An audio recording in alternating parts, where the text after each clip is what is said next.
বদরের ময়দানে এই পাশে কোরাইশ, এই পাশে মুসলমানেরা। বিশ্বনবী জালাময়ী ভাষণ দিলেন, তোমরা দেখতে পাচ্ছ এটা বদরের ময়দান না, এটা আল্লাহর জান্নাত, ওই জান্নাতের দিকে ছোট।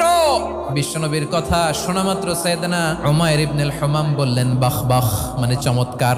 বিশ্বনবী বললেন মা ইয়াহমিলুকা আলা কওলিকা বাখ বাখ ইয়া উমাইর, আমার এই কথা শুনে তুমি কেন বললা বাখ বাখ? ইয়া রাসূলুল্লাহ, আপনার এই কথা শুনে আমি বড্ড খুশি হয়েছি, আর আমি প্রত্যাশা করছি আমি যদি ওই জান্নাতের মালিক হতে পারি তাহলে কতই না ভালো হতো। সুবহানাল্লাহ বলেন। বিশ্বনবী বললেন উমাইর আনতা মিন আহলিহা, তুমি ওই জান্নাতের অধিবাসী, তুমি জান্নাতি। উমাইর চিন্তা করলেন আমি জান্নাতি, নবীর মুখ দিয়ে যখন বেরোইছে ওই জান্নাতে তো আমার ঢুকতেই হবে, কিন্তু হাতে 3টা খেজুর খেয়ে যদি জিহাদের ময়দানে যাই তাহলে জান্নাতে যেতে তো দেরি হয়ে যাবে। এই চিন্তা আসা মাত্রই খেজুর 3টাকে তিনি ছুঁড়ে মারলেন, তলোয়ার বের করে আল্লাহু আকবার বলে বদরের ময়দানে ঝাঁপিয়ে পড়লেন। আল্লাহর শত্রুদেরকে কচুকাটা করে এক পর্যায়ে শাহাদাতের সুধা পেয়ে নিজেও জান্নাতি হয়ে গেলেন। পড়েন সুবহানাল্লাহ।